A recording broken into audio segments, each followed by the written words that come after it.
আচ্ছা ঠিক হয়ে যাবে এমন করেছি হোয়াট ইজ রং উইথ আপনারা কি শুরু করলেন পাবলিক এসে নয়েজ করছেন কেন what noise of course noise এ তুমি বাদ দে তো চল বের হই ভাইয়া সরি না কিসের সরি একটা লোক ম্যানারলেস কার সাথে কিভাবে কথা বলতে হয় জানে না তাকে কিসের সরি বলছিস কোনো সরি না আপনাকে কে বলছে আমি কথা বলতে জানি না হ্যাঁ আপনি কিভাবে জানেন আমি কথা বলতে জানি অফকোর্স আমি কথা বলতে জানি না আপনি জানেন না যদি জানতেন তাহলে একটা মেয়ে যখন প্রেমে কষ্টে দুঃখে কান্না করে তখন সেটাকে নয়েজ বলতেন না ও মাই গড কত দুঃখ আপনার কিসের দুঃখ হ্যাঁ আপনার কি কোনো প্যারেন্টস মারা গেছে আপনার কোনো আত্মীয় স্বজন অ্যাক্সিডেন্ট করছে নাকি আপনি শেয়ার মার্কেটে অনেক বড় লস খাইছেন কোনোটাই তো না আপনি কেন কাঁদছেন জানি না প্রেমে ছাকা খেয়ে কাঁদতেছেন তারপরে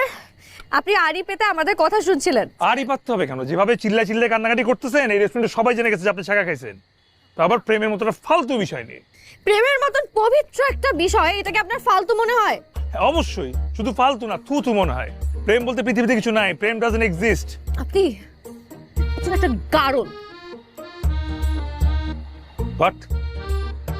হোয়াট ইজ গারল আপনি কিভাবে বুঝবেন আপনি তো প্রেমের মানেই বুঝেন না নির্বোধ আবার আসছে নিজের ভাবনা জাস্টিফাই করতে নির্বোধ একটা আপনি ও মাই গড আমি নির্বোধ